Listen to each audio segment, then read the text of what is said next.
శుక్లాంబరధరం విష్ణుం శశివర్ణం చతుర్భుజం ప్రసన్నవదనం ధ్యాయేత్ సర్వవిఘ్నోపశాంతయే అని స్వామివారికి నమస్కారం చేసుకుని మన పోతన భాగవతంలో కపిల దేవహూతి సంవాదంలో ఉన్నాము. అప్పుడేం జరిగిందంటే, మన భగవంతుడు దేవహూతి అన్న సాధకుడికి చేస్తూ ఉన్న ఆత్మోపదేశం చూసుకుంటూ వెళ్తూ ఉన్నాము. ఆయన ఏం చెప్తూ ఉన్నారంటే, నువ్వు జ్ఞానాన్ని వైరాగ్యాన్ని పెంచుకుంటూ వెళ్ళవలసి ఉంటుంది. దాంతో భక్తి యోగానికి అర్హత కలుగుతుంది. ఆ విధంగా చిత్తాన్ని నువ్వు సమాయత్తం చేశావంటే నీకు ఈ లోకంలోనే ఇప్పుడే మోక్షం కలుగుతుంది అని చెప్తూ ఉన్న చోట ఆపాము. ఇంకక్కడి నుంచి ముందుకు వెళ్దాము. ఆయన ఏం చెప్తున్నారంటే, అవ్వా ఈ విధంబున భక్తి యోగ ప్రకారంబు చెప్పితిని. ఇంకా తత్వలక్షణంబు వేరు వేరన్ ఎరిగింతును. ఏ తత్వగుణంబులను ఎరింగి నరులు ప్రకృతి గుణంబుల వలన విముక్తులగుదురో. హృదయ గ్రంథి విచ్ఛేదకంబు ఆత్మదర్శన రూపంబునగు ఆ జ్ఞానంబు ఆత్మ నిశ్రేయస కారణంబు కావున దానిని ఎరింగింతును అని ఆయన ప్రవచనం సాగిస్తూ ఉన్నారు. అమ్మా, ఈ విధంగా భక్తి యోగం ఎట్లా కలుగుతుంది అని చెప్పాను. ఏ రకంగా దీన్ని సాధించాలి అని నేను చెప్తూ వచ్చాను. ముందు ఇంద్రియాలు వెనక్కి వాటంతట అవి తిరగవు. మరి వాటికి బాహ్యంగా బయటికి చూడడమే అలవాటై ఉంటుంది. అవి ఆ రకంగానే నిర్మించబడ్డాయి. అది వాటి ధర్మము. కాబట్టి అవి ముందుకే ప్రపంచం వైపుకే చూస్తూ ఉంటాయి. వాటిని వెనక్కి తిప్పడం అంటే కష్టం. పైగా బయట వస్తువులు వాటికి చాలా ఇంట్రెస్టింగ్గా ఉంటాయి. ఎందుకంటే ప్రతి ఇంద్రియానికి దాని విషయం ఒకటి బయట ఉంటుంది. కంటికి దృశ్యాలన్నీ బయట ఉంటాయి. చెవికి శబ్దాలన్నీ బయటే ఉంటాయి. నాలికకు రుచులన్నీ బయట నుంచే వస్తూ ఉంటాయి. ఇట్లా అన్నీ బయటే ఉంటాయి. అక్కడి నుంచి వెనక్కి తిప్పడం అంటే కష్టం. కాబట్టి ముందు ఇంటర్మీడియట్ స్టెప్ లాగా మనసులో భావన చేసుకో. నీ ఇష్టమైన రూపాన్ని, నీ ఇష్ట దేవతగా, నీ ఇష్టమైన గురువుగా, నీకు ఇష్టమైన సఖుడిగా, స్నేహితుడిగా, సన్నిహితుడిగా, సుతుడుగా, నీ ఇష్టం వచ్చినట్టు ముందు ఊహించుకో మనసులో. తర్వాత అదే విధంగా నీ కళ్ళెదురుగా బయట కనిపిస్తున్న అందరినీ చూడడం మొదలుపెట్టు. ఈ రకంగా ముందు నిన్ను నువ్వు ప్రపంచమంతా పరిచేసుకునేందుకు అవకాశాన్ని కల్పించుకోవాలి.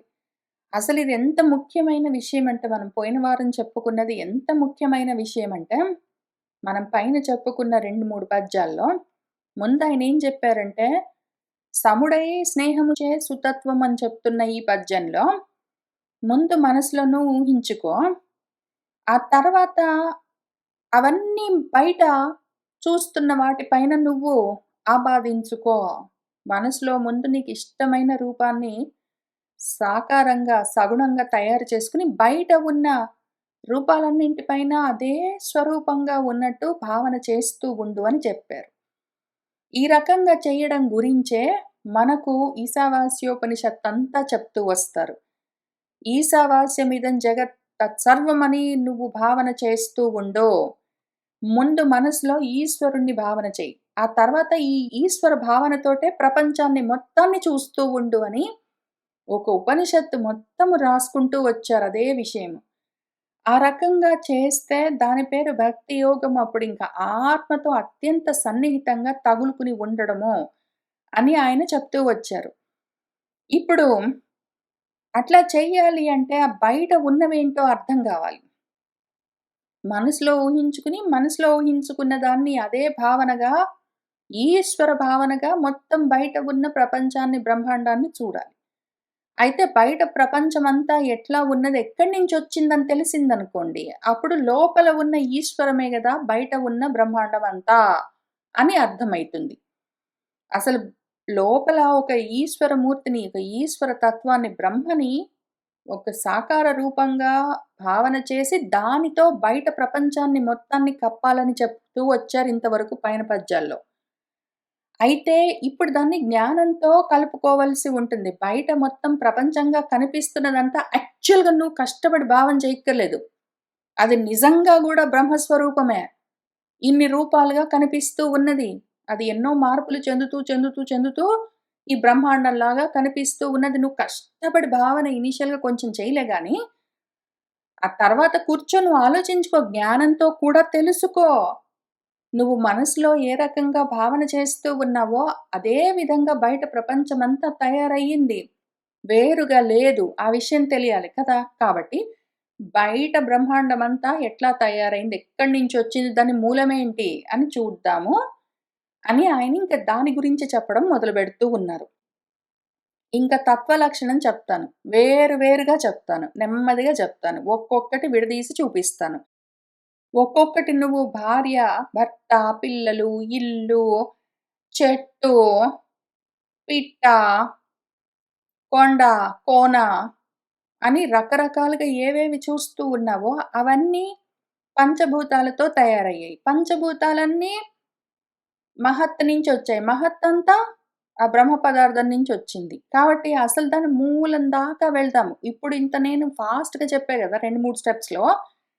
అన్ని స్టెప్స్‌లో గాదు. ఇంకా ఎక్కువగా, ఇంకా నెమ్మదిగా ఒక్కొక్క మార్పు వేరు వేరుగా చూపిస్తాను. దాంతో నీకేమర్థమైతుంది? ఇవన్నీ వచ్చినవన్నీ అక్కడి నుంచే గాబట్టి, ఇదంతా అదే అయి ఉన్నది అని తెలుస్తుంది. నువ్వు ముందు భక్తి భావనతో, ఆసక్తితో భావన చేస్తూ ఈ సమాస్యం, ఇదం జగత్ సర్వం జేసుకోవచ్చు. దాని తర్వాత అసలు జ్ఞానంతో నిజంగా గూడా అదంతా అదే అయి ఉన్నది అని తెలుసుకోవచ్చు. కాబట్టి ఇప్పుడు మొదటిది నువ్వు ప్రాక్టీస్ చేస్తూ ఉండు. రెండోది నీకు చెప్తూ ఉంటాను. వేరుగా నెమ్మదిగా చెప్తాను విను. ఏ తత్వగుణంబులనెరిగి ఈ తత్వాలుంటాయి మరి. ప్రపంచమంతా రకరకాల తత్వాలతో, ఆ గుణాలతో తయారై ఉన్నది. దాన్ని తెలుసుకుంటే మనుషులు ఈ ప్రకృతి గుణాల వలన విముక్తులగుదురు. ఇవి వేరుగా ఉన్నాయా? ఏంటో ఉన్నాయంటే వాటి మీద మోహం ఉంటుంది. అవన్నీ వచ్చిందెక్కడి నుంచో తెలిస్తే మోహం తొలగుతుంది. ఆ మోహం తొలగడమే విముక్తి. మోక్షమంటారు. మోహం తొలగడమే మోక్షము. దానివల్ల హృదయ గ్రంథి విచ్ఛేదనమవుతుంది. ఈ చిక్కుముళ్ళన్నీ పడి ఉన్నాయి. ఏదేదో తెలియకుండా కన్‌ఫ్యూజన్ అంతా ఉన్నది. అదంతా ఛేదింపబడుతుంది. దాంతో ఆత్మ దర్శనం కలుగుతుంది. ఈ ఆత్మ దర్శన రూపమైన హృదయ గ్రంథి విచ్ఛేదకమైన విషయము జరగాలంటే దానికి ప్రకృతి గుణాల గురించి అర్థం గావాలి. అసలు ప్రకృతి గుణాలు తెలియాలంటే అసలు తత్వాలు, మూల తత్వాలు అర్థం గావాలి. మూలాల్లోకి వెళ్దాం పద. ఆ రకంగా హృదయ గ్రంథిని విచ్ఛేదనం చేసే ఆత్మ దర్శన రూపమైన జ్ఞానమేదున్నదో, అది ఆత్మ నిశ్రేయస కారణంబు. ఆత్మ నిశ్రేయసానికి అది కారణమై ఉన్నది. కాబట్టి కారణము మూల కారణం పట్టుకుందాము.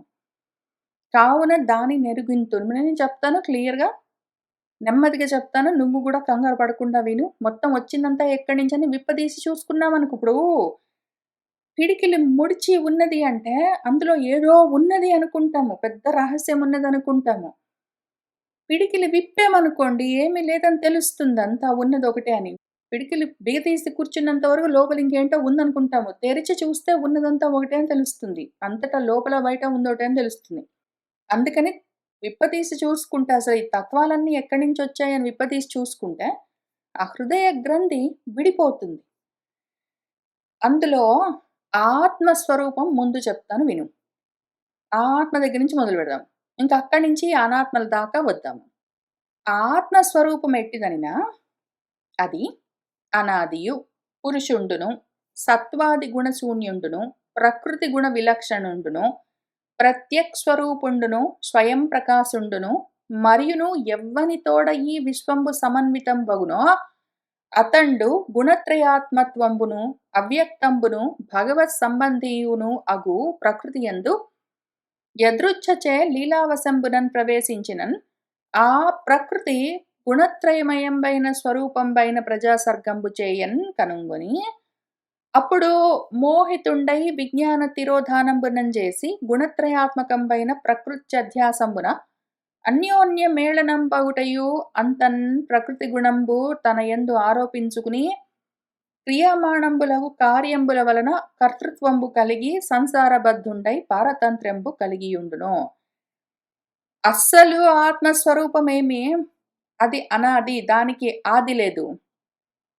ఆది లేకపోతే అంతు లేదు. ఆది అంతు రెండూ లేకపోతే మధ్యం కూడా లేదు. ఆది మధ్యాంత రహితమై ఒకటుంటున్నది. అంటే అది అనంతమై ఒకటుంటుంది. దాన్ని పురుషుడని పిలుస్తారు. అది సత్వాది గుణశూన్యమై ఉంటుంది. దానికి గుణాలు లేవసలు. పురుషుడుగా ఉన్న సమయంలో అది ఇక్కడ పురుషుడు అని చెప్పుకున్నప్పుడు ఆ అనాది తత్వము, ఆది మధ్యాంత రహితమైన ఆ అనాది తత్వం, అనంతమైన తత్వం ఏదున్నదో అది పురుషమై ఉంటుంది. పురుషము అంటే పూర్ణత్వాత్, పూర్ణమై ఉండడం చేత అది పరిపూర్ణమై ఉంటుంది. పరిపూర్ణమై ఉండడమే గాదు, అది సత్వాది గుణశూన్యమై ఉంటుంది. అసలు గుణాలు కూడా లేకుండా శుద్ధమై ఉంటుంది. అది పురుషము పరిపూర్ణమే కాక అది సత్వాది గుణశూన్యం పరిశుద్ధం. పరిపూర్ణము పరిశుద్ధము. అది ప్రకృతి గుణ విలక్షణము. ప్రకృతి గుణాలకు వేరుగా ఉంటుందది. అసల పరాత్పరమది. ప్రత్యక్ స్వరూపము. అది ఆత్మస్వరూపమై ఉంటుంది. స్వస్వరూపమై ఉంటుంది. స్వయం ప్రకాశమై ఉంటుందది. స్వయంగా ప్రకాశిస్తూ ఉంటుంది. ప్రకాశింపచేస్తూ ఉంటుంది. ఇంకేదైనా ఉంటే. లేకపోతే జనరల్‌గా స్వయంగా ప్రకాశిస్తూ ఉంటుంది. ఇప్పుడు అంతవరకొచ్చిన తర్వాత ఏమైందంటే అసలు ఆత్మస్వరూపం ఇది. ఆది అంతు మధ్యం లేకుండా ఉంటున్నది. అనంతంగా ఉంటుంది. అది పరిపూర్ణమది, పరిశుద్ధమది. దాని లక్షణాలు. ఇప్పుడు అదొకవేళ సాకారంగా బయలుదేరింది అంటే, సాకారమైన ప్రకృతికి దాని గుణాలకు వేరుగా ఉంటుంది. అప్పుడు కూడా అది ఆత్మస్వరూపంగా, స్వస్వరూపంగా ఉంటుంది. స్వయంగా ప్రకాశిస్తూ ప్రకృతి గుణాలను అన్నింటినీ, తత్వాలన్నింటినీ ప్రకాశింపచేస్తూ ఉంటుంది. పైగా ఎవ్వనితోడ ఈ విశ్వంబు సమన్వితంబగునో, ఈ మొత్తం విశ్వమంతా ఎవరిలో ఉన్నదో వాడు ఆత్మస్వరూపము. గుణత్రయాత్మత్వంబు. ఇంకక్కడేం జరిగిందంటే అంత దాకా వచ్చేసరికి అది ఇక్కడి నుంచి ప్రకృతి గుణ విలక్షణమై ఉన్నది అని చెప్పడం మొదలుపెట్టేసరికి అది సాకారంగా, సగుణంగా ఉన్న ప్రకృతితో కలిసి ఉన్నది. అందులో కూడా మళ్ళీ ఇక్కడి నుంచి అది పాపం ఇంతవరకు ప్రకృతికి వేరుగా ఉండడానికే చూస్తున్నది. అయితే ఈలోగా ఏం జరిగిందంటే గుణత్రయాలతో కూడి ఉన్న ప్రకృతి ఏదున్నదో అవ్యక్తం అని పిలుస్తారు దాన్ని. అది భగవత్ సంబంధి. అది భాగవతమై ఉన్నది బ్రాహ్మి. అట్లాంటి ప్రకృతి ఒకటున్నది. దానిలో యదృచ్ఛయ స్వేచ్ఛగా లీలావశంబున లీలగా ప్రవేశించినంత మాత్రాన ఆ ప్రకృతి గుణత్రయమయంబైన స్వరూపంబైన ప్రజాసర్గంబు చేయన్. ప్రకృతి గుణత్రయాలతో కూడి ఉంటుంది. అదేం చేసింది? మన భగవత్ సంబంధి అయిన ప్రకృతి అందులోకి ఈ ఆత్మస్వరూపం ప్రవేశించేసరికి అది దానిలాంటి అదే గుణత్రయమయమై ఉన్న తన స్వరూపమైన ప్రజాసర్గాన్ని అది చేస్తూ పోతూ ఉన్నది. ఏ పురుషుడైతే పరిపూర్ణమైన తత్వము గుణత్రయాత్మకమైన ఆ ప్రకృతిలో ప్రవేశించేసరికి అది ప్రజా సృష్టి చేయడము. సృష్టి దాని లక్షణం. అది చేస్తూ ఉన్నది. అప్పుడు దాన్ని ఈయన చూసాడు. అది ప్రజా సృష్టి చేస్తూ ఉంటే ఇది చూస్తున్నాడు. చూడ్డం ఈయన పని. సాక్షిగా ఉంటాడాయన, ద్రష్ట చూస్తుంటాడు. చూసి ఊరుకోకుండా అప్పుడు మోహితుడైతాడు. ఒక్కొక్కసారి ఆ ఆత్మ మోహితుండై తన నుంచి వచ్చిన ప్రకృతి తన వల్లే గుణమయమైన సృష్టి చేసేసరికి ఆ ప్రకృతిని, దాని సృష్టిని చూసి మోహం పొంది ఇంకా దానివల్ల ఆ విజ్ఞానం ఘనమై ఉన్న ఆత్మస్వరూపము ఆ జ్ఞానాన్ని పోగొట్టుకుని ఆ జ్ఞానం తిరోధానమై వెనక్కి తిరిగి ఆ రకంగా చేసి జరిగేసరికి గుణత్రయాత్మకంపైన ప్రకృతి అధ్యాసతో, ప్రకృతి పైన తనను తాను అధ్యారోపణ చేసుకుని, దానితో అన్యోన్యంగా ఇంకా అదే నేనన్నంత విధంగా మమత్వాన్ని చెంది ఉండడం మొదలుపెడతాడు. నేను అన్న ఆత్మతత్వము నా వల్లే కలిగిన ఈ రూపాలను చూసి మోహించి, ఇంకా ఆ దేహాన్ని చూసుకుని ఇది నేను అని అన్యోన్యంగా ఇంకా దేహమే నేను అని దేహాత్మ భావన, తాదాత్మ్య భావన పొంది, దాంతో అంతన్ ప్రకృతి గుణంబు తన యందు ఆరోపించుకుని, ముందేం చేస్తుందా ఆత్మ, తన వల్ల కలిగిన ఈ రూపాలన్నీ చూసుకుని, ఆ రూపాల్లో ఒక రూపాన్ని ఇది నేను అనుకుని, ఆ దేహాభిమానాన్ని పొంది, ఆ తర్వాత ప్రకృతి యొక్క గుణాలను కూడా దాని మీద ఆరోపించుకుని, ముందు దాన్ని అది ప్రకృతి పైన అధ్యాస చేసుకుని, తర్వాత ప్రకృతి గుణాలను తన పైన ఆరోపించుకుని, ప్రకృతి క్రియలేవో చేస్తూ ఉంటే, ఆ క్రియామాణమైన కార్యాల వల్ల కలిగిన కర్తృత్వాన్ని ఆ నేనే నాదే అనుకుంటున్నది.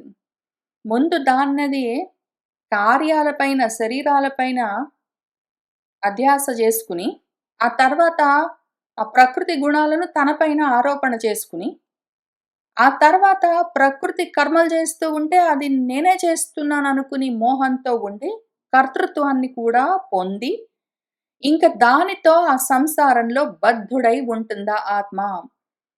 దాంతో అక్కడికే ఆగలేదది పారతంత్ర్యం. అంతకన్నా ముందు ఇక్కడ యదృచ్ఛయా అది ఒకవేళ మొదలుబెట్టినా గూడా, ఇక్కడికొచ్చేసరికి ఇంకా స్వేచ్ఛ పోయి పరతంత్రం మొదలవుతుంది. అంతకన్నా ముందు స్వతంత్రంగా చేస్తున్నది.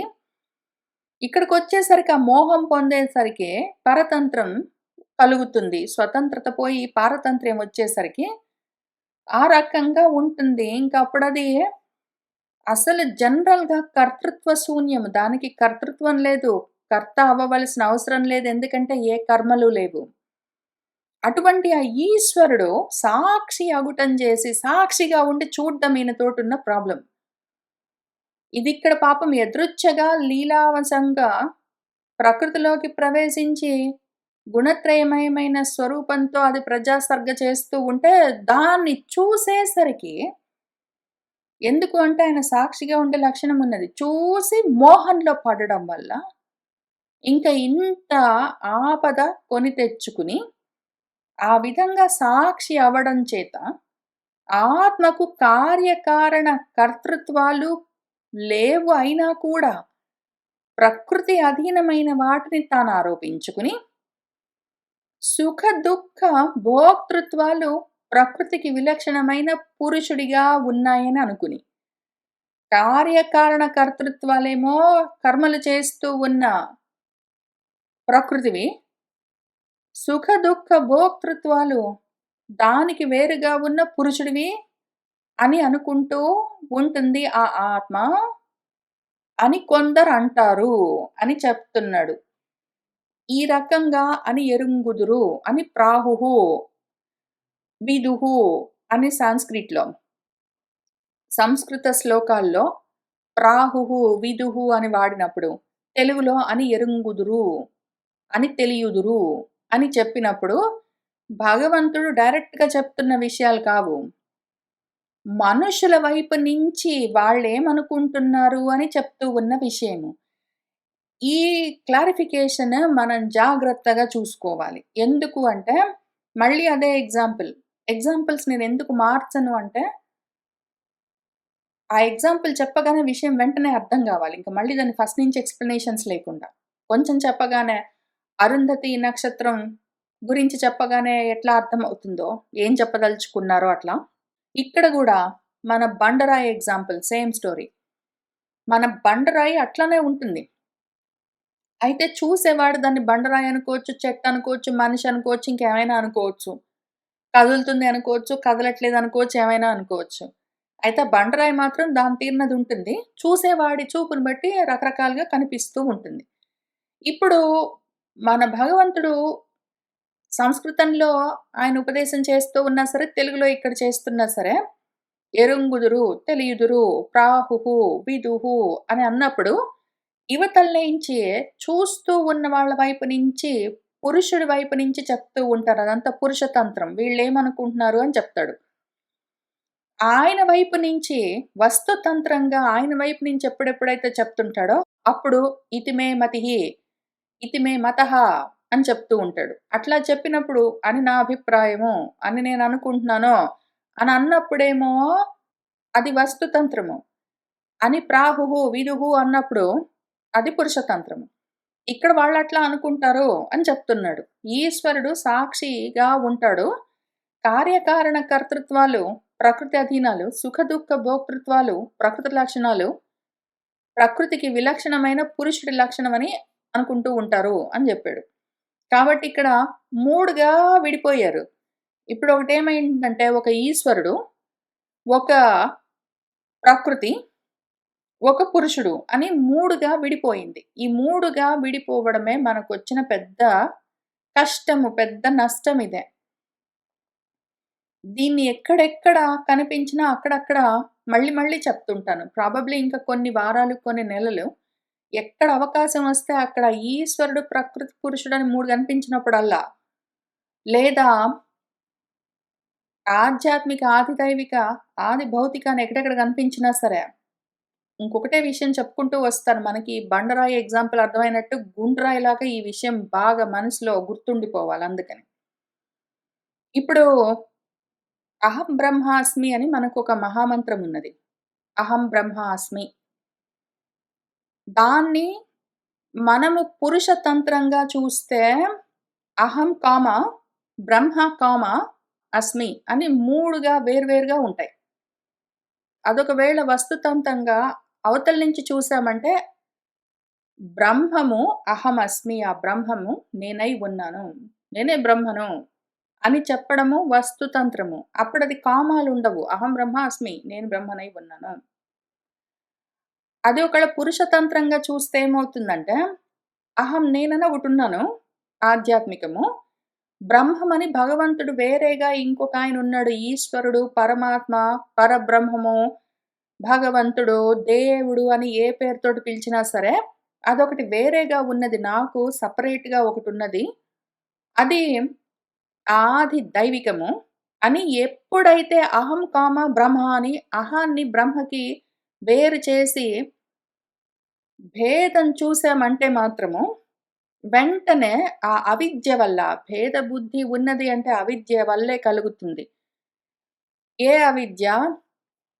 విజ్ఞానము తిరోధానమయ్యిందంటే, దానివల్ల ఏమైతుందంటే, అహం వేరు, బ్రహ్మ వేరు అని అహానికి, బ్రహ్మకి మధ్యలో కామా పెట్టి చూసుకుంటే 2 వేరుగా ఉన్నాయని, అప్పుడు ఆ అవిద్య వల్ల అస్మి కాస్త అస్మిత, రాగ, ద్వేష, అభినివేశమని మొత్తం జగత్తంతా ఆది భౌతిక ప్రపంచము, ప్రకృతి మొత్తం తయారవుతుంది.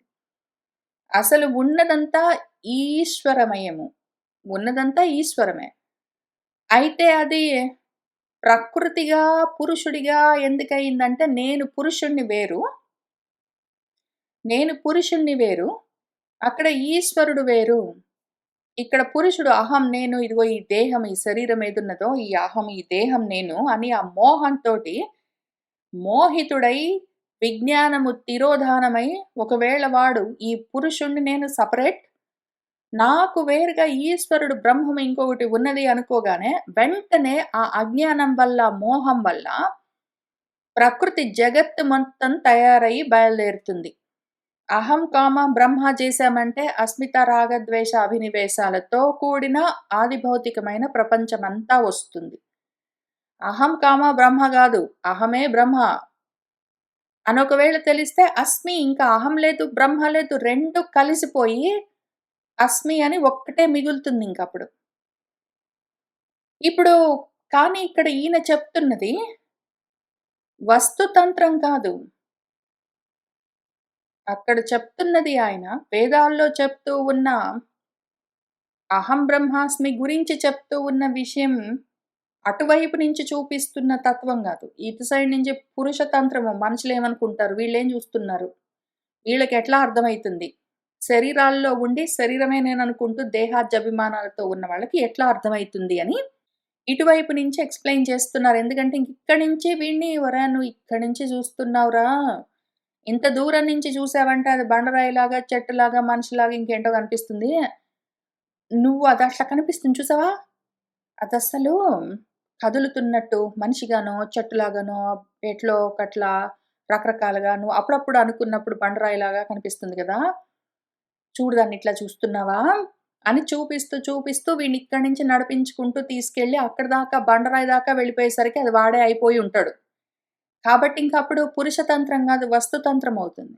పురుష ప్రయత్నం కాస్త వస్తువైభూతమై ఉంటుందింకది. అప్పుడు అస్మిత రాగద్వేష అభినివేశాలకు మూల కారణమైన అవిద్య లేకుండా ఉంటుంది గాబట్టి, అవిద్య ఎందుకుంటది? భేదబుద్ధి ఉంటదప్పుడు. నేను వేరు, బండరాయి వేరు అని అనుకోవడం గాదు గదా! ఇంక నేనే అదయినున్నప్పుడు అక్కడికి తీసుకొని వెళ్ళాలి. దానికోసం ఆయన ప్రయత్నం ఇక్కడి నుంచి మొదలుపెట్టాడు. పురుషతంత్రం దగ్గర నుంచి. కాబట్టి ఎరుంగుదురు అని జెప్తారు. సంస్కృతంలో చూపించినప్పుడు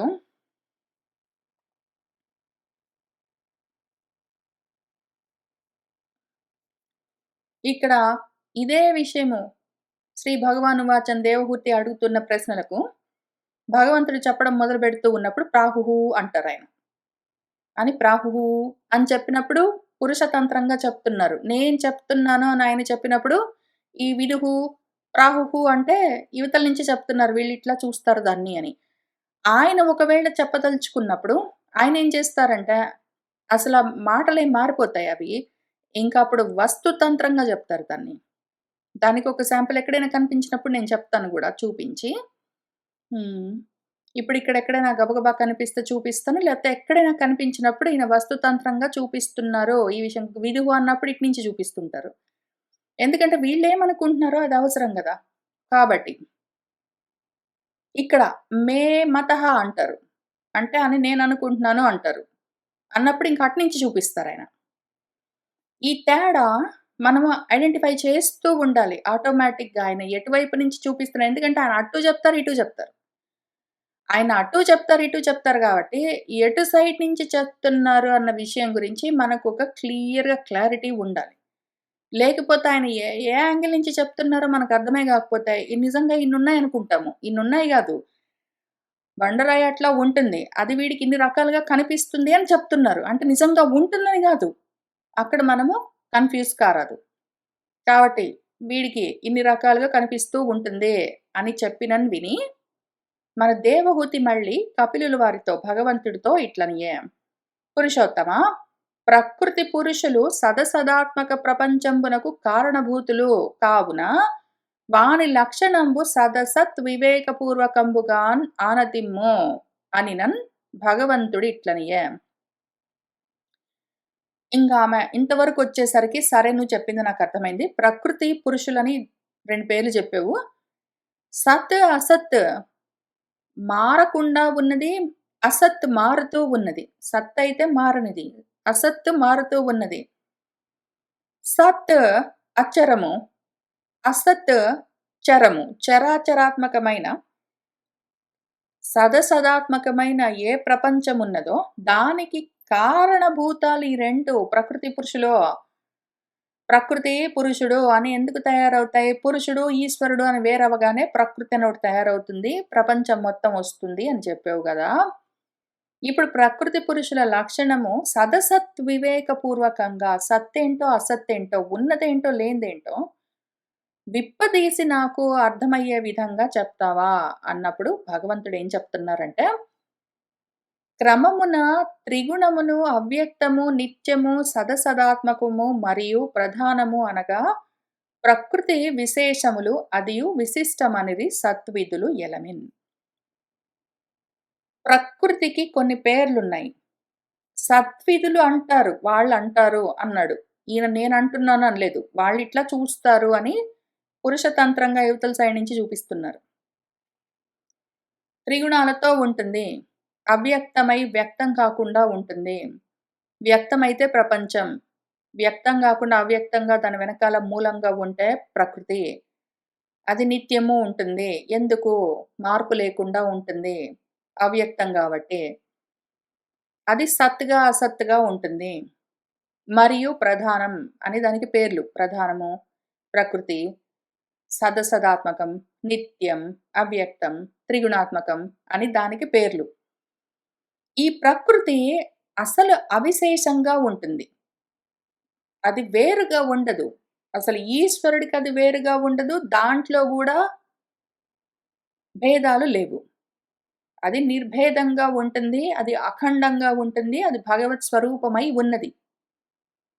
అయితే అది మోహం వల్ల, జ్ఞానము తిరోధానం అవ్వడం వల్ల వేరుగా ఉన్నట్టు కనిపించేసరికి అది ఇంకోటున్నట్టుగా అనిపిస్తుంది. ఇంకప్పుడది ఒక్కసారి అది ఈశ్వరుడికి వేరుగా ఉన్నట్టు అనిపించింది అంటే జగత్తుగా ఇంకా రకరకాలుగా రూపాలుగా కనిపిస్తూ ఉంటుంది అని, దాని గురించి ఆ సత్ గురించి తెలిసిన వాళ్ళు అంటూ ఉంటారు అని జెప్పాడు.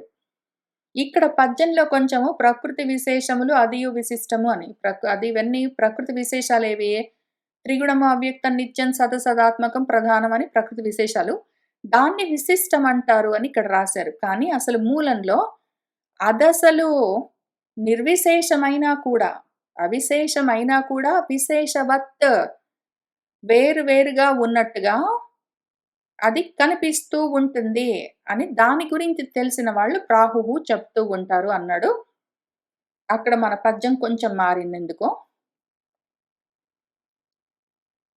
కాబట్టి క్రమమున త్రిగుణమును అవ్యక్తము, నిత్యము, సదసదాత్మకము మరియు ప్రధానము అనగా ప్రకృతి విశేషములు అవిశేషములయ్యును విశిష్టవంతములుగా ఉండును అనిది సద్విదులు ఎలమిన్. అందు ఇంక ఈ ప్రకృతి ఎందుకంటే అది అవిశేషమైనా గూడా విశిష్టంగా అంటే వేరువేరుగా కనిపిస్తుంది గదా! వేరువేరుగా ఎన్ని రకాలుగా కనిపిస్తుందో చూద్దాము. ప్రకృతి చతుర్వింశతి తత్వాత్మకంబై ఉంటుంది. 24 తత్వాలతో ఉంటుంది. అది ఎట్లనినన్. పంచమహాభూతాలు ఆకాశం, గాలి, నిప్పు, నీరు, భూమి అని పంచ మహాభూతాలు 5. పంచ తన్మాత్రలు రంగు, రుచి, రూపము, శబ్దము, స్పర్శ అని 5 తన్మాత్రలు మొత్తం 10. జ్ఞాన కర్మాత్మకంబైన జ్ఞానేంద్రియాలు, కర్మేంద్రియాలు అయినవి ఒక 10 ఉంటాయి. జ్ఞానేంద్రియాలేవి త్వక్ చక్షువులు, శ్రోత్రాలు చెవులు, జిహ్వ నాలుక, ఆఘ్రాణం ముక్కు అని ఈ 5 పంచ జ్ఞానేంద్రియాలు. దాంతో 15 వచ్చాయి. పంచభూతాలు, పంచ తన్మాత్రలు, పంచ జ్ఞానేంద్రియాలు 15 వచ్చాయి. ఆ తర్వాత వాక్ మాట, పాణి చేతులు, పాదాలు కాళ్ళు, పాయువు మలావయవము, ఉపస్థ మూత్రావయవము ఇవన్నీ కలిపి ఒక 5 కర్మావయవాలు, కర్మేంద్రియాలు మొత్తం 20 అయ్యాయి. ఈ దశేంద్రియాలు జ్ఞాన కర్మేంద్రియాలు దశ, పంచతన్మాత్రలు, పంచభూతాలు మొత్తం కలిపి ఒక 20. వీటితో పాటు మనసు, బుద్ధి, చిత్తం, అహంకారం అని అంతఃకరణ చతుష్టయం. ఈ 4 కలిపి మొత్తం కలిపి 24 తత్వాలుంటాయని చెప్తారు.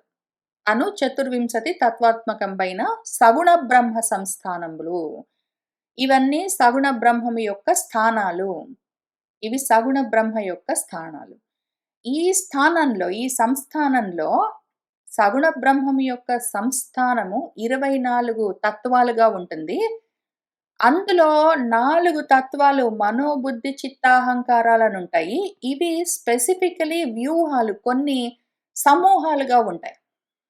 ఇక్కడ ఉన్న పంచభూతాలు, జ్ఞానేంద్రియాలు, కర్మేంద్రియాలు, తన్మాత్రలు వేటికి వాటికి వేరువేరుగా ఉంటాయి. వాటికి వాటికి కొన్ని కర్మలుంటాయి. మనోబుద్ధి చిత్తాహంకారాలు 4 గ్రూప్స్‌గా ఉంటాయి. వాటిని ఆ సమూహాలను వ్యూహాలని పిలుస్తారు. ఈ వ్యూహాలను మళ్ళీ సాకారంగా సగుణోపాసన చేస్తూ ఉంటారు. దాని గురించి కూడా చెప్తారు. అది మళ్ళీ మనం ఇంకా కొంచెం జాగ్రత్తగా చూసుకుందాం. ఎందుకంటే మనోబుద్ధి చిత్తాహంకారాలను అంతఃకరణ చతుష్టయాన్ని మనం స్పెషల్‌గా ఇంకా సెపరేట్‌గా చదువుకుంటూ వస్తూ ఉన్నాం. అది ఎక్కడ కనిపిస్తే అక్కడ మనం వేరువేరుగా చూసుకుంటున్నాము. మనసు ఎట్లా ప్రవర్తిస్తుంది, బుద్ధి ఎట్లా ప్రవర్తిస్తుంది, చిత్తం ఎట్లా ప్రవర్తిస్తుంది, అహంకారం ఎట్లా ప్రవర్తిస్తుందని మనం చెప్పుకుంటూ వస్తున్నాం. ఇక్కడ మళ్ళీ మన భాగవతంలో ఇక్కడ కపిలుల వారు చెప్తూ ఉన్నప్పుడు మళ్ళీ దాని గురించి ఇంకా కొంచెం ఎక్స్‌ప్లెయిన్ చేస్తారు. దాన్ని వచ్చే వారం నేను మన మూల భాగవతంతో కలిపి చూపిస్తూ చెప్తాను. ఇక్కడ ఎంత చెప్పారో అంత చూసుకుంటూ మళ్ళీ తర్వాత అసలు దాన్ని ఇంకా కొంచెం లోతుగా కూడా ఆలోచించుకుందాము. ఇంతకీ ఇవి మొత్తం కలిపి ఈ 24 సగుణ బ్రహ్మ సంస్థానము. దీనిపైన కాలమని ఒకటుంటుంది. పంచవింశక తత్వం ఒకటున్నది. 25 తత్వము కాలమని ఒకటున్నది. మన సాంఖ్యులు వాళ్ళ దర్శనాన్ని చాలా భాగము కపిలుల వారు చెప్పిన విషయం దగ్గర నుంచే గ్రహించి తీసుకొని, కానీ అక్కడి నుంచి వాళ్ళు దాన్ని వేరేగా దర్శనం చేశారు. కపిలుల వారు ఎట్లా చూపిస్తున్నారో అట్లా కాకుండా ఇది అసలే పురుషతంత్రం. మనుషులు దీన్ని ఎట్లా చూస్తారో అక్కడ ఉన్న ఆత్మ పదార్థాన్ని, ఆ వస్తువును వీళ్ళు మనుషులందరూ రకరకాలుగా చూస్తూ ఉంటారని ఆయన కొన్ని రకాలుగా ఇక్కడ చూపిస్తే, దాన్ని తీసుకొని వాళ్ళు ఇంకా మరి వేరే రకాలుగా అన్నీ చూసుకొని దాన్ని మార్చుకున్నారు. ప్రకృతిని ప్రధానంగా పెట్టుకున్నారు. దాన్ని అనాదిగా పెట్టుకున్నారు. అది నిత్యము ఉంటుందని చెప్తారు. అది జడ పదార్థము, అది అచేతనమని చెప్తూ ఇంక దాని గురించి మొత్తం వాళ్ళు దర్శనం రాసుకున్నారు. వాళ్ళెట్లా దర్శనం చేసుకున్నారు, ఇక్కడి నుంచి ఇన్ఫర్మేషన్ తీసుకొని వాళ్ళు దాన్ని వాళ్ళకర్థమైన విధంగా చూసుకుంటూ వెళ్లారు. అందులో వాళ్ళసలు కాలాన్ని వదిలిపెట్టేశారు. కపిలుల వారు చెప్పిన కాలము 25 తత్వాన్ని వాళ్ళసలు పూర్తిగా వదిలిపెట్టేశారసలు. డిస్‌రిగార్డ్ చేశారు. ఎందుకో. వాళ్ళిష్టము. ఇక్కడున్న ఇన్ఫర్మేషన్ తీసుకున్నారు. వాళ్ళకర్థమైనట్టు వాళ్ళు దాన్ని భావించారు. మేము దీన్ని ఇట్లా చూస్తున్నామని మనకు జెప్పారు. అది గూడా చదువుకున్నాం మనం. ఇప్పుడు మన కపిలుల వారేం చెప్తున్నారంటే, పైన చెప్పిన 24 కాక 25ది కాలం అని ఒకటుంటుంది. అది కొందరు పురుష శబ్ద వాచ్యుండైన ఈశ్వరుని పౌరుషంబు కాల శబ్దంబున చెప్పన్బడును అందురు.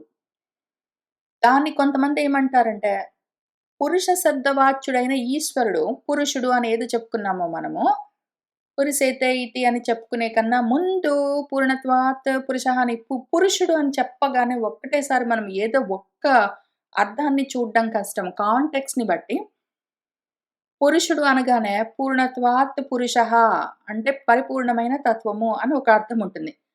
లేదా పూరయతి ఇతి అని పూరిస్తూ ఉంటుంది. నింపుతూ ఉంటుంది గాబట్టి పురుషుడు అని దానికి ఇంకొక వ్యుత్పత్తి ఉంది.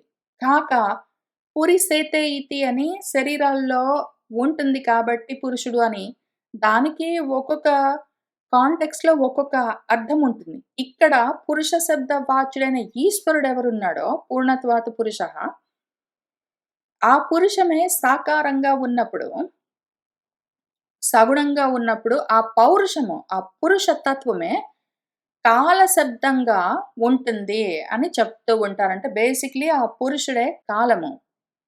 ఆ పరమ పురుషుడెవరున్నాడో ఆత్మతత్వము ఆయనే కాలమని కొంతమంది చెప్తారు.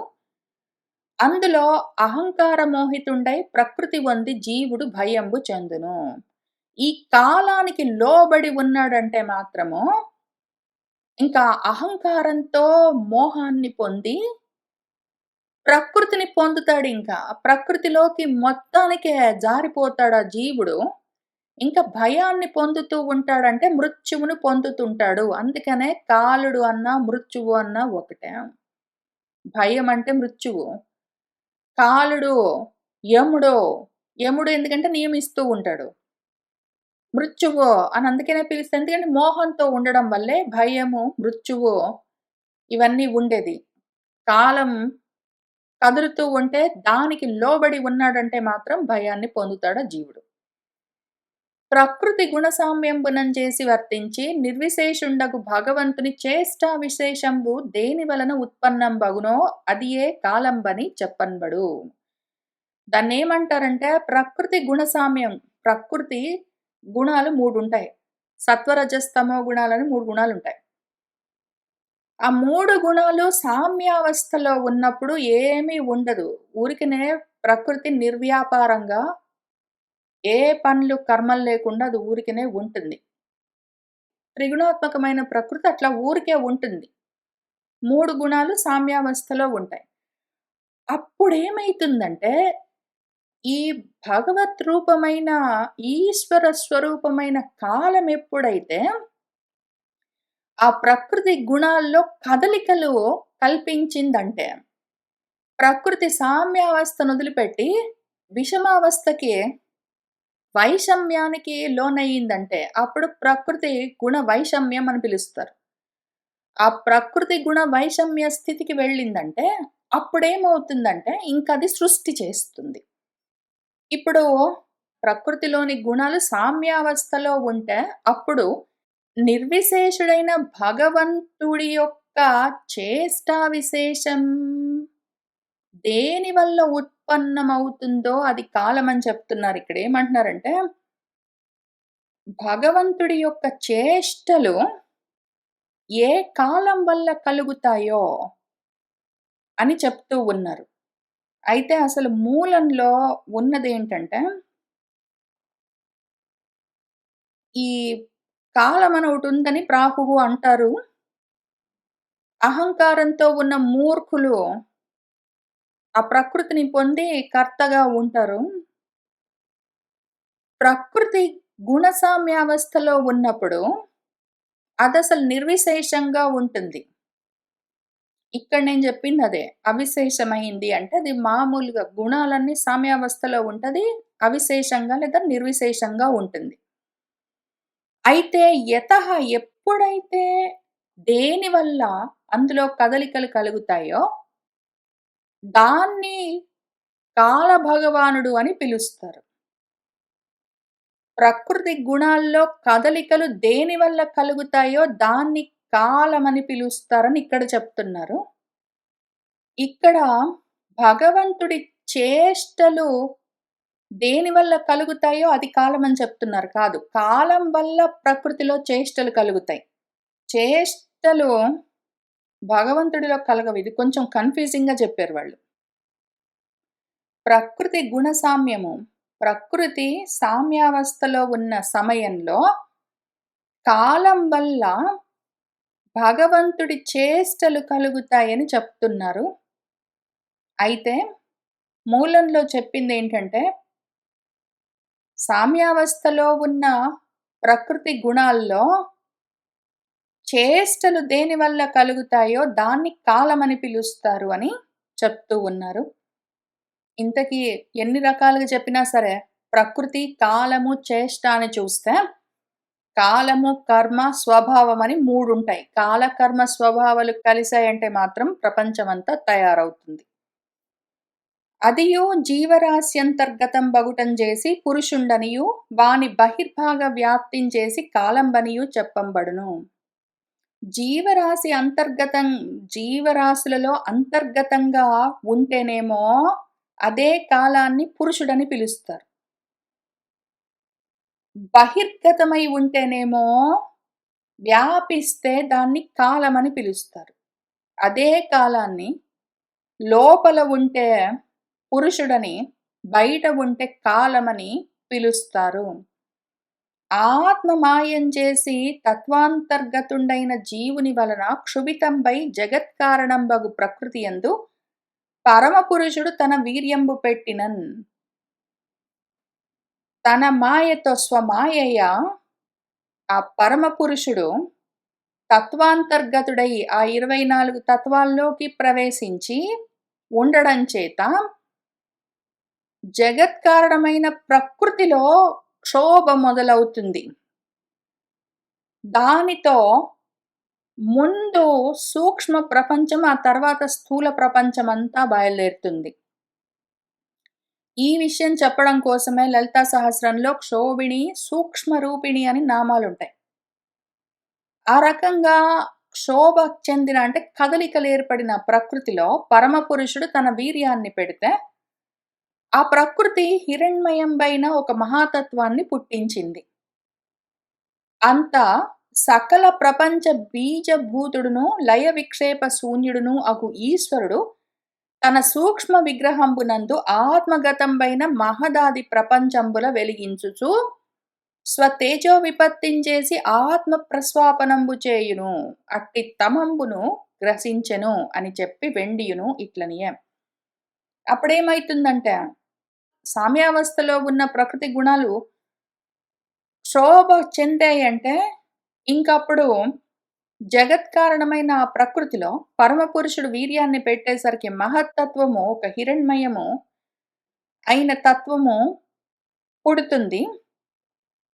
ఇంకా అందులో సకల ప్రపంచ బీజభూతుడు, సకల ప్రపంచానికి మూల కారణమైన ఏ తత్వమున్నదో ఆ ఆత్మతత్వము, ఆ పరమపురుషుడు లయ విక్షేప శూన్యుడు. లయము అంటే నశించిపోవడము, విక్షేపము అంటే వ్యాపించి ఉండడము. లయం అంటే కరిగిపోవడము, సంకుచితమై ఉండడము, సంకోచించడము.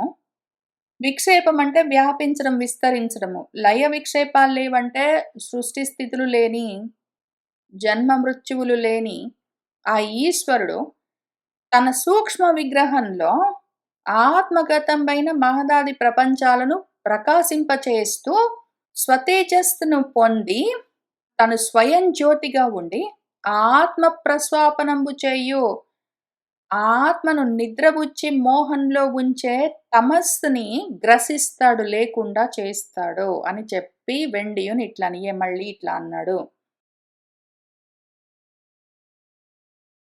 ఇప్పుడు దివ్యమగు వాసుదేవాది వ్యూహ చతుష్టయంబు త్రిజగములందున్ సేవ్యంబని చెప్పన్బడును. భవ్యగుణ దానిని ఎరుగ పలికెద నీకున్. ఓ భవ్యమైన గుణములు కలిగిన దానా, దివ్యమైన వాసుదేవాది వ్యూహాలున్నాయి, సమూహాలున్నాయి 4. వాసుదేవాది వ్యూహ చతుష్టయంగా పిలుస్తారు. వాటినే అంతఃకరణ చతుష్టయం అంటారు. అంతఃకరణ చతుష్టయాలను, ఆ వ్యూహాలను, ఆ సమూహాలను ఉపాసనా మార్గంలో వాసుదేవాది స్వరూపాలుగా ఉపాసిస్తూ ఉంటారు. అవి త్రిజగములందున్ ముల్లోకాల్లో సేవ్యంబులు. వాటిని అర్థం చేసుకోవడం అత్యవసరము. సేవించడం అంటే గ్రహించడము, అర్థం చేసుకోవడము. కాబట్టి వాటి గురించి ఎరుగ పలికెదను, నీకు అర్థమయ్యే విధంగా చెప్తాను అన్నారు. దీన్ని మనం అందుకే మళ్ళీ వచ్చే వారం కూర్చొని అంతఃకరణ చతుష్టయం అని ఎంతో కొంత అర్థం చేసుకున్నాం. ఇప్పుడు దాన్నే వాసుదేవాది వ్యూహ చతుష్టయంగా కూడా అర్థం చేసుకుందాము. ఏం చెప్తున్నారో ఇక్కడ ముందు చూద్దాము, మళ్ళీ చూద్దాము. సత్వప్రధానమై స్వచ్ఛమై శాంతమై ఊర్మి షట్కంబులనోసరించి సురుచిర షాడ్గుణ్య పరిపూర్ణమై నిత్యమై భక్తజన సేవ్యమై తనర్చి వలనొప్పుచుండును ఆ వాసుదేవ వ్యూహము. అంత మహత్తత్వమందున్ ఓలిన్ రూఢి క్రియాశక్తి రూపంబు గల్గు అహంకారం ఉత్పన్నమయ్యెను. అదియే సరవి వైకారికంబు తైజసము తామసంబున 3 తెరగుల పరగును. అందు తనరు వైకారికము మనస్సునకు ఇంద్రియములకును గగనముఖ భూతములకు అరయ అది దేవతా రూపంబుల నుండును. తైజసాహంకారంబు బుద్ధి ప్రాణంబులు గలిగి ఉండును. తామసాహంకారంబు ఇంద్రియ మేళనంబున అర్థమాత్రంబై ఉండును మరియును. వాసుదేవమన్న పేరుతో ఉన్నది ఒకటున్నది. అది సత్వప్రధానమై ఉంటుంది, స్వచ్ఛమై ఉంటుంది, శాంతమై ఉంటుంది. ఊర్మి షట్కములు, షడూర్ములు అని పిలుస్తారు. శరీరానికి జరామృత్యువులుంటాయి. స్థూల శరీరానికి జరా మరణాలుంటాయి. దాని వెనకాల ప్రాణానికి ఆకలి దప్పికలుంటాయి. దాని వెనకాల మనసుకు సుఖ దుఃఖాలు లేదా శోకమోహాలుంటాయి. వీటిని ఊర్మి షట్కాలంటారు. ఊర్మి అంటే అలలుగా వస్తూ పోతూ ఉంటాయని అర్థం. వాటిని ఓసరించి పక్కకు తోసి ఆ ఊర్మి షట్కాలు లేవు దీనికి. అది శాంతం స్వచ్ఛం ఉంటుంది. అది సత్వప్రధానమై ఉంటుంది. కాబట్టి ఆకలి, దప్పిక, శోక, మోహ, జర, మరణాలు దానికి ఉండవు. అది సురుచిరంగా, రుచిరం అంటే రోచులతో ఉంటుంది. సు అంటే సుష్టుగా, అత్యంతమైన ప్రకాశంతో ఉంటుంది. ఇక్కడ షాడ్గుణ్య పరిపూర్ణం అని రాశారు. కానీ మూలంలో షడ్గుణాలు రాయలేదు.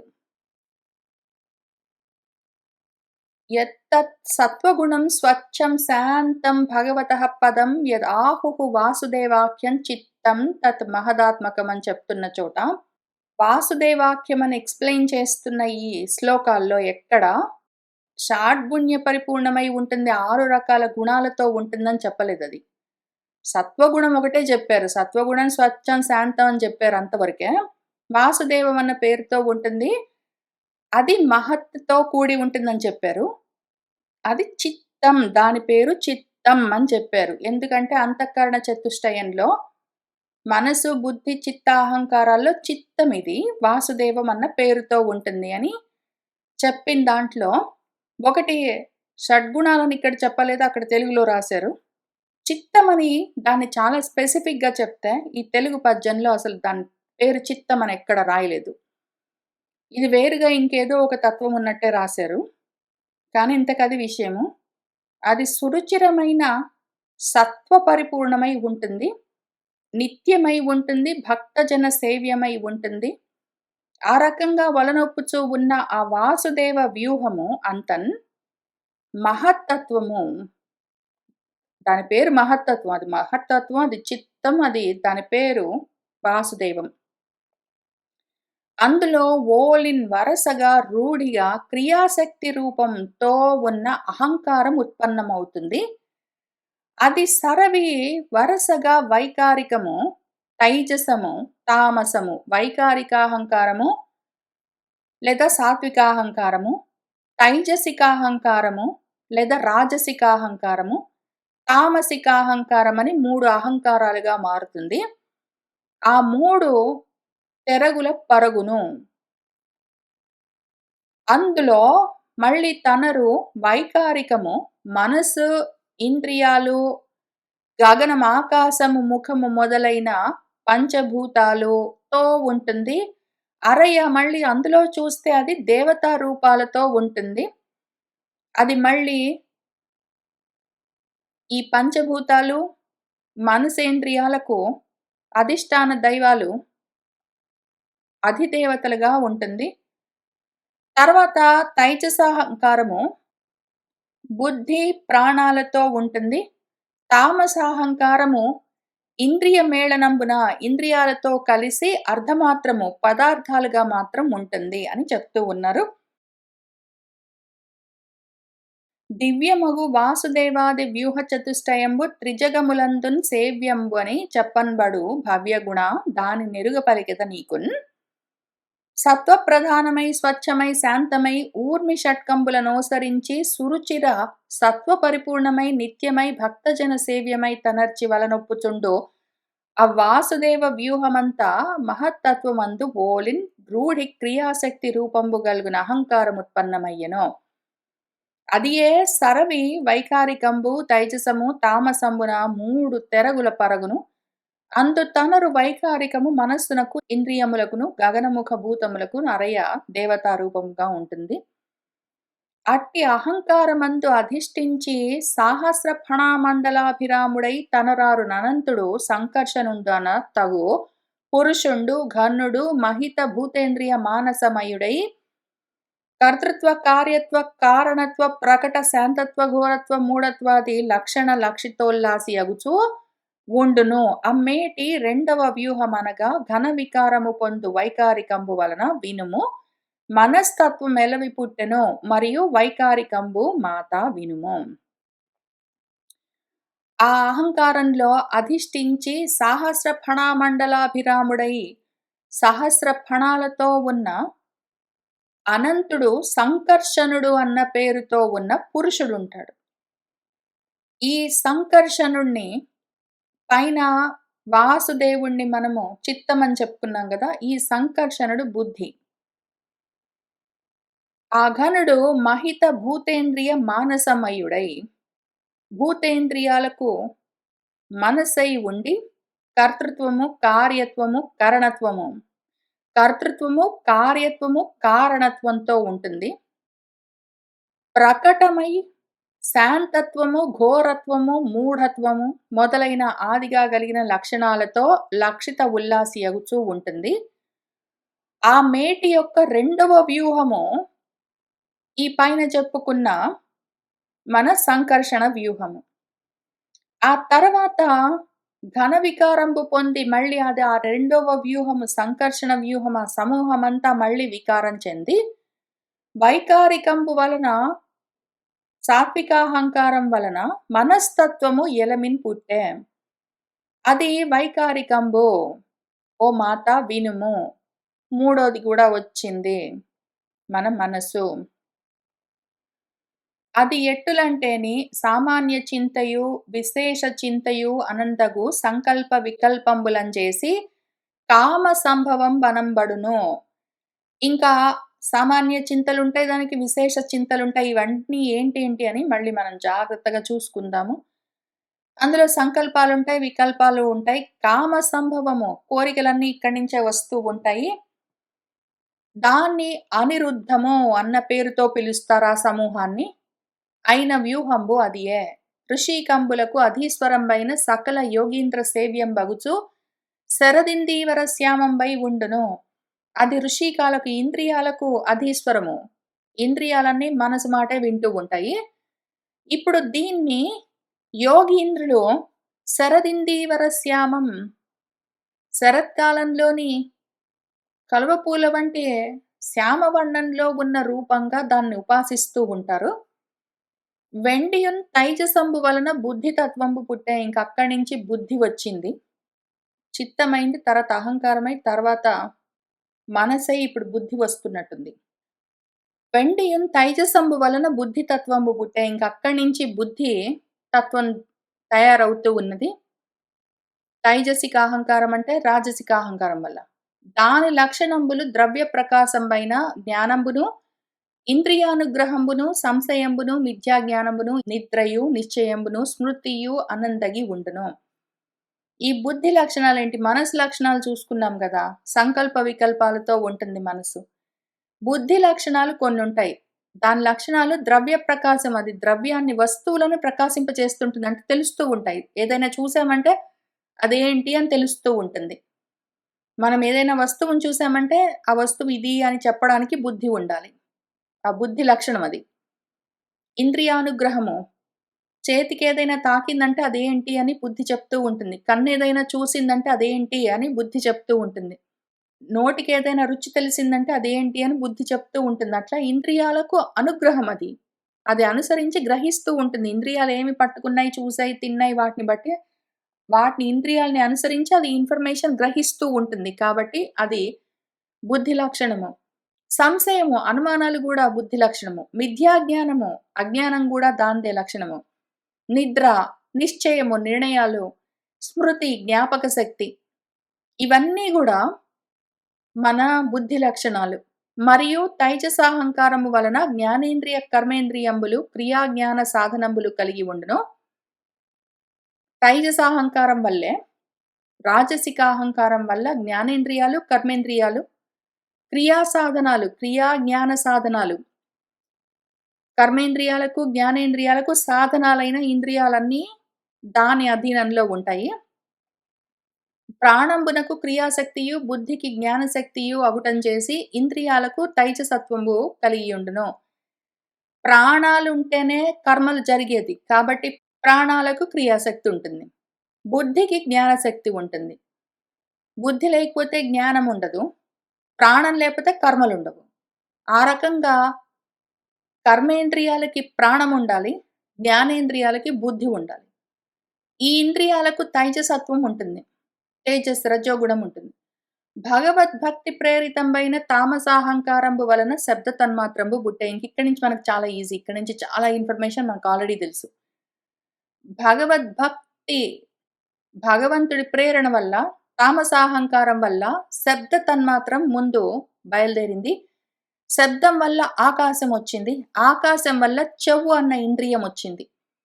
ఈ చెవు అన్న ఇంద్రియము ఆ శబ్దాన్ని గ్రహిస్తూ ఉంటుంది. శబ్దంబు అర్థంబునకు ఆశ్రయమై శ్రోతకు జ్ఞానజనకంబై ఉండెను. ఈ శబ్దగ్రాహమైన శ్రోత్రము ఉండడం వల్లే శబ్దానికి అర్థము దానికి ఆశ్రయమై ఈ చెవి ఉన్నది. కాబట్టి శ్రోత్రేంద్రియము జ్ఞానేంద్రియాల్లోకి వచ్చింది. ఎందుకంటే శబ్దం ఏంటి, దాని అర్థం ఏంటని తెలుసుకోవాల్సి ఉంటుంది కాబట్టి అది జ్ఞానేంద్రియాల్లోకి వచ్చింది. మరియు శబ్ద తన్మాత్రం వలన ఆకాశంపై, ఆ ఆకాశం భూతాలకు బాహ్యాభ్యంతరముల అవకాశం బిచ్చుటయు. ఈ శబ్దం వల్లే ఆకాశం వచ్చింది. ఆకాశం బాహ్య భూతాలకు, ఆభ్యంతర భూతాలకు, లోపల బయట అన్నింటికి అవకాశం ఇస్తూ ఉంటుంది మన ఆకాశము. ఆత్మ ప్రాణేంద్రియాలకు ఆశ్రయం బగుటయు అను లక్షణంబులు కలిగి ఉంటున్నది. ఆత్మకు, ప్రాణాలకు, ఇంద్రియాలకు అన్నిటికీ ఆశ్రయమై ఉంటుంది కాబట్టి ఆకాశము ఈ లక్షణాలతో ఉంటుంది. కాలగతిచే వికారం పొందుతూ ఉంటుంది. కాలం కదులుతూ ఉంటే దేహ ప్రాణేంద్రియాలన్నీ వికారాలు మార్పులు చెందుతూ ఉంటాయి. ఒకరోజు ఉన్నట్టు ఒక రోజు ఉండవు. శబ్ద తన్మాత్ర లక్షణంబగు నభస్సు వలన స్పర్శ. శబ్ద తన్మాత్ర లక్షణమైన నభంబు ఆకాశం వలన స్పర్శ వచ్చింది. స్పర్శ వలన వాయువు వచ్చింది. వాయువు స్పర్శగ్రాహి అయి స్పర్శాన్ని గ్రహిస్తూ ఉండే త్వక్కింద్రియాన్ని పుట్టిస్తుంది. ఈ త్వక్కన్న ఇంద్రియము స్పర్శని గ్రహిస్తూ ఉంటుంది. అది వాయు లక్షణంతో ఉంటుంది. దానికి మృదుత్వము, కఠినత్వము, శైత్యం అంటే చల్లగా ఉంటే తెలుసుకోవడము, ఉష్ణత్వం వేడిగా ఉంటే తెలుసుకోవడం అన్న స్పర్శ లక్షణాలుంటాయి. ఇవన్నీ స్పర్శత్వం అని చెప్తారు. కఠినత్వం, శైత్యత్వం, మృదుత్వం, ఉష్ణత్వం అన్న 4 స్పర్శ లక్షణాలు. మరియు వాయువునకు చాలనము, పరస్పర విభాగకరణము, తన్మేళనంబు, ద్రవ్య శబ్ద నేతృత్వము అగును. గాలికి కదలడము, పరస్పరము ఒకదాంతోటోటి కలపడము, వేరు చేయడము అన్న లక్షణాలుంటాయి. పైగా ద్రవ్యాలను కదిలిస్తూ, పదార్థాలను ఏమైనా వస్తువుల్ని కదిలిస్తుంటుంది గాలి. శబ్దాన్ని గూడా మోస్తూ ఉంటుంది, వహిస్తూ ఉంటుంది వాయువు.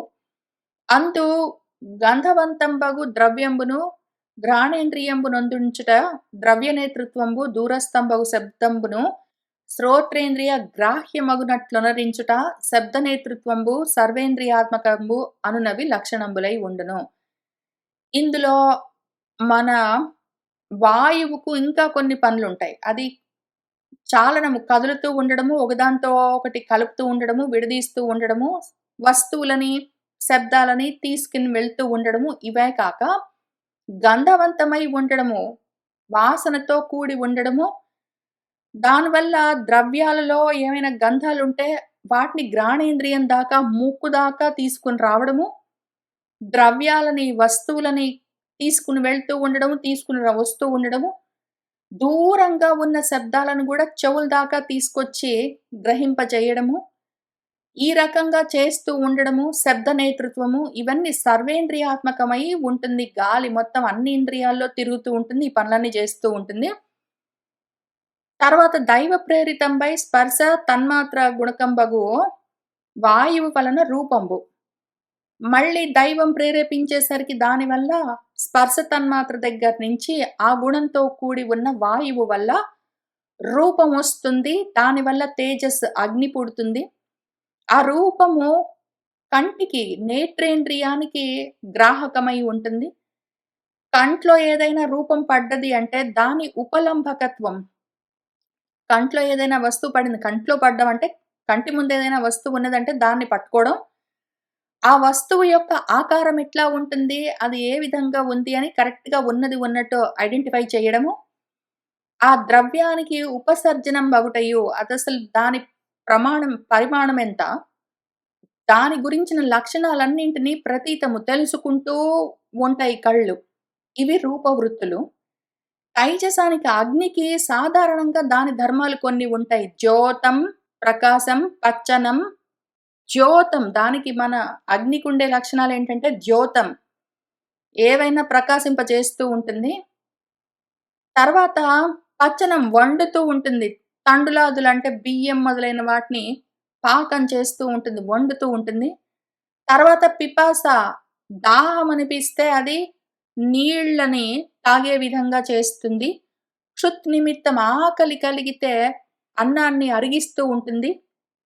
చలి వేస్తే చలిని తగ్గిస్తూ ఉంటుంది అన్నవి దాని లక్షణాలు, వృత్తులు, దాని పనులు.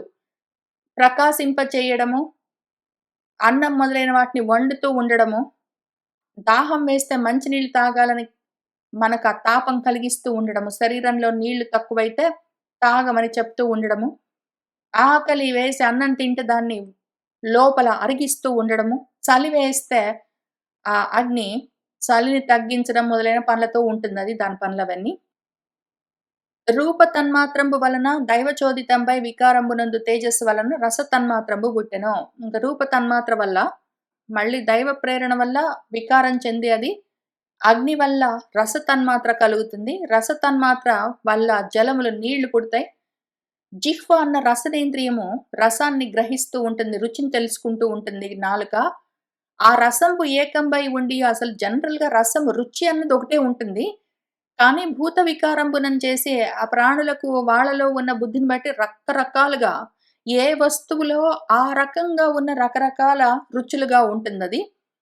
కషాయము వగరుగా ఉండడం, తిక్తము చేదుగా ఉండడము, కటు, కటు అంటే కారంగా ఉండడము, ఆమ్లము పుల్లగా ఉండడము, మధురము తీపిగా ఉండడము, ఇంకొకటి వదిలిపెట్టారు కాబట్టి మనమే చెప్పుకుందాం ఉప్పగా ఉండడము, మొదలైన భేదాలతో అనేక విధాలుగా ఉంటుంది. అసలు రసము రుచి ఒకటే. రుచి అన్నది ఒకటే లక్షణం. కానీ అది రకరకాల రుచులుగా అనిపిస్తూ ఉంటుంది. వెండియు మళ్ళీ సాంసర్గిక ద్రవ్య వికారంబునం చేసి మళ్ళీ అందులో వస్తువుల్లో ఉన్న రకరకాల వస్తువుల భేదాలను బట్టి, ఈ రుచులు కూడా మళ్ళీ రకరకాలుగా మారుతూ ఉంటాయి. ఇక్కడ ఉన్నవి ఏదో చేదు, పులుపు, వగరు, తీపి, కారం, ఉప్పు అన్న షడ్‌రుచులే 6 రుచులే గాక, మళ్ళీ రకరకాల వస్తువులను బట్టి అది వికారాలు మార్పులు చెందుతూ ఉంటుంది. ఆర్ద్రం బగుటయు తడిసి ఉంటే, ముద్దగడుతూ ఉంటే దానికి దానికి మళ్ళీ వేరు వేరు రుచులుంటాయి. కాక తృప్తినిస్తూ ఉంటుందది. దాతృత్వము జీవాన్నిస్తూ ఉంటుంది. తద్వైక్లభ్యము నీళ్లు లేకపోతే అసలు జీవము ప్రాణం గూడా పోతూ ఉంటుంది ఆ రకంగా. మృదూకరణము ఒకవేళ నీళ్లు తగిలాయంటే ఏదైనా మృదువుగా మారుతూ ఉంటుంది. తాప నివారణము మంచినీళ్ళు తాగితే దాహం తగ్గుతూ ఉంటుంది. కూపగతం పైన జలంబు కూపాల్లో, బావుల్లో ఉన్న నీళ్లు పైకి రావడము, దివ్య మరియు ఉద్గమించుటయు పైకి రావడం, లోపలికి వెళ్ళిపోవడం ఇట్లాంటివన్నీ జలవృత్తులు.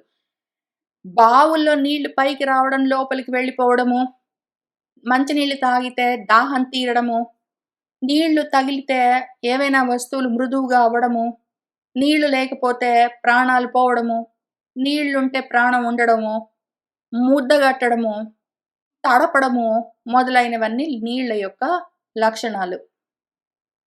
రసతన్మాత్రంబు వలన దైవచోదితంబై వికారంబునన్ పొందిన జలంబు వలన గంధ తన్మాత్రంబు బుట్టె. రసతన్మాత్రము వల్ల మళ్ళీ దైవం ప్రచోదనం చేస్తే వికారం కలిగి అందులో ఆ జలం వలన గంధ తన్మాత్ర వస్తుంది. దానివల్ల పృథివీ భూతత్వము పంచమహాభూతాల్లో భూమి బయలుదేరుతుంది.